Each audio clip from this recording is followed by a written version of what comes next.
Isa sa pinakatanong ng investigasyong ito, may child marriage ba sa kapihan? Sa ganyang mga sagot, I respectfully move to cite in contempt J. Renz Kilario, Mamerto Galanida, Janet Ahok, and Karen Sanico.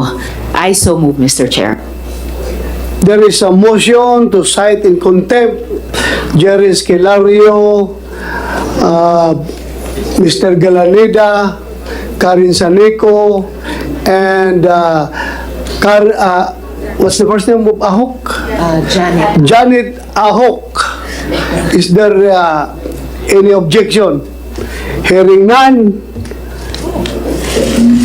the four aforecited personalities are hereby cited in contempt.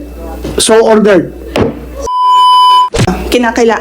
Doon po sa gagawin nating social preparation kasi kinakailangan i-explain doon sa bata anong importance ng kanyang pag-testify o pagbigay ng impormasyon dito, yung kahalagahan ng pagsasabi ng totoo. Okay, ganito na lang.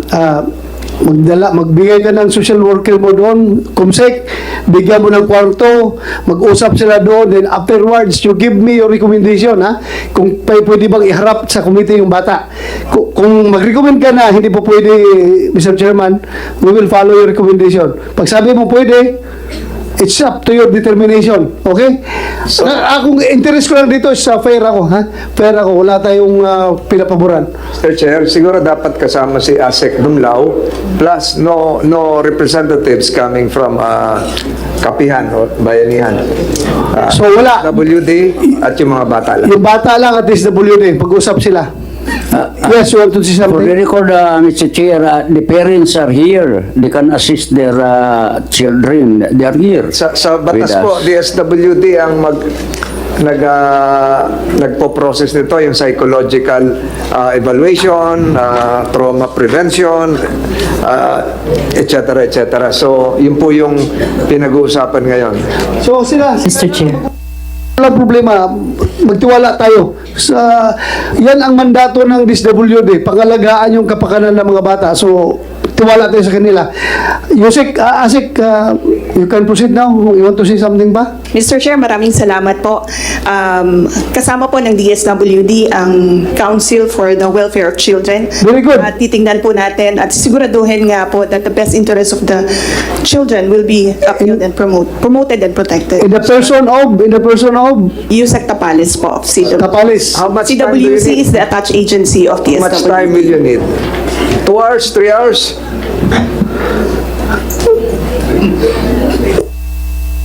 Basta you just report back to the committee kung anong recommendation nyo. Hintayin namin kayo. You have your time. Ganun na lang. Yes, Mr. Chair. Sige, thank you. You are no excuse. Samahan na nyo kumsik yung dalawang bata. Ako sa... Babaeng mo saan? Para... If I may, Mr. Chair, Yes. we request that the SWD from Socorro should not be included in the interview of the children kasi she is one of the complainants in the criminal case Wala problema. filed against us. Huwag nyo isama yung taga-Socorro na DSWD, yung taga-national office yan. Central office po ito. Central office yan, taga dito yan. Secretary. Huwag na yan yung pasamahin, ha? Yung local Socorro.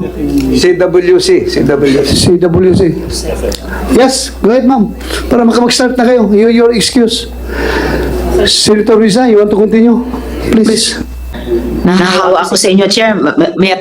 Muti ko nang siyang tawaging Haring Aguila. Pero Senyor Aguila ang gusto niyang itawag, ang tinatawag sa kanya dun sa kapihan. So, siguro tanungin ko na lang, minsan pa, para for the record, kasi ito naman yung tanong na nagpasimuno nitong investigasyon ng aming mga resolution.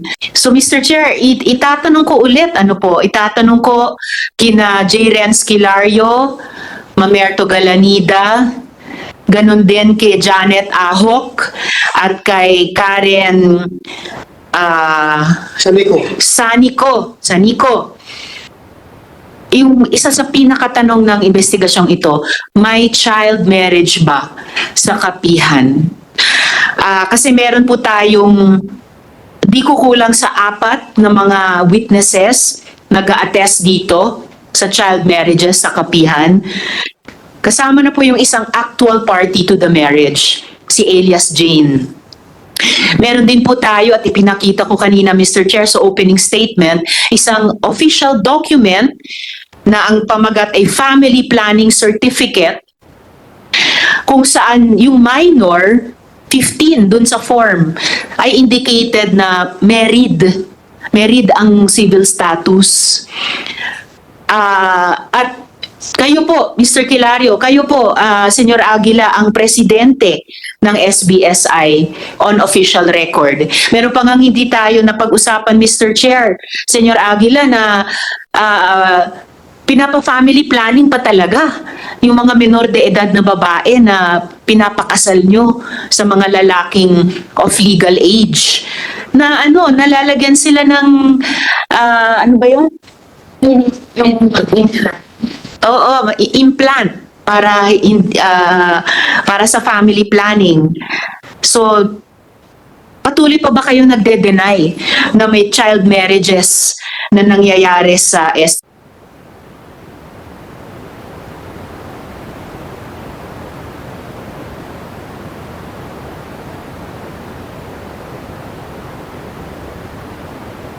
Arco ni Noah? So, nangyayari nga po ba? Nangyayari po ba ang child marriages sa Kapihan, Senyor Aguila? Mr. Kilario? Hindi po nangyari. Mr. Galanida, nangyayari po ba ang child marriages sa Kapihan? Madam Senator, as far as I do not know anything about mayroong ganyan nangyayari sa Kapihan. So, ang sagot po ninyo ay walang child marriages na nangyayari sa Kapihan? Walang child marriages sa Madam Senator. Kasi po, kung meron dapat yung mga parents mismo magko-complain kasi mga anak yun nila. Wala po. Miss Sa alam ko lang. Sa pagkaalam nyo, isang tanong lang po ang akin, isang sagot lang po sa inyo. Hindi sa alam nyo, or hindi. Ano bang totoong alam nyo? May child marriages ba o wala sa Kapihan? Sir, Ma'am Janet, hindi pa po kayo. Mr. Galanida, mayroon ba or walang child marriages sa Kapihan? As I would like to reiterate, as far as I know, wala po. Hindi ako nakasaksi ng anumang seremonya na nangyari doon. Mr. Chair, parang ayaw lang sabihin ni Mr. Galanida ng no, pero hindi rin sila hindi rin sila umaamin ng yes. Bago ko huling itanong si Karen Sanico, i-obserbahin ko lang na yung sa simpleng tanong ko, hindi po makapagbigay ng simple at diretsong sagot si Mr. Galanida. Ang huling tanong ko po kay Karen Sanico, Sir, meron po bang, sa kabila nitong lahat ng mga pagtetestimonya at pinaalala ko kayo, tulad nung sinabi ng chair sa lahat ng resource persons, you are under oath, Sir Sanico, meron po bang, sa kabila nitong lahat ng mga pagtestigo ng ating victim survivors, meron po bang child marriages sa Kapihan? Wala po talaga, ma'am. Wala. Ay, okay. Sa ganyang mga sagot, I respectfully move to cite in contempt J. Renz Kilario, Mamerto Galanida, Janet Ahok, and Karen Sanico. I so move, Mr. Chair. There is a motion to cite in contempt Jerry Esquilario, Mr. Galanida, Karen Sanico, and what's the first name of Ahok? Janet. Janet Ahok. Is there any objection? Hearing none, the four aforecited personalities are hereby cited in contempt. So ordered. Salamat kayo, Mr. Chair. Kayo, Mr. Chair. Usaa, after this hearing, you take custody, physical custody of the four contemptees. Yes, sir. Ha? Mr. Chair, from the Department Yes, of Justice. go ahead.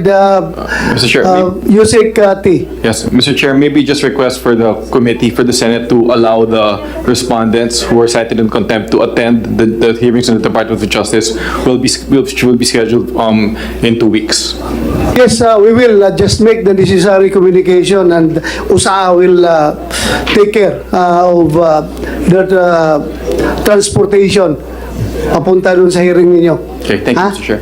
Thank you. And please make it fast yung proseso nyo. Mr. Chair. Thank you. Go ahead, Senator Risa. Mr. Chair, kung may natitira pang DSWD National, meron pala akong isang huling follow-up question sa kanila. Mayroon po ba? Yeah, go ahead, Senator Risa.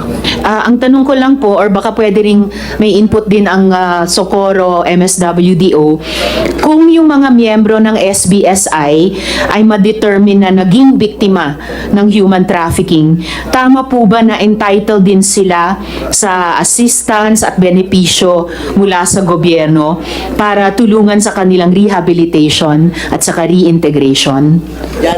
Yes, sino tinatanong natin?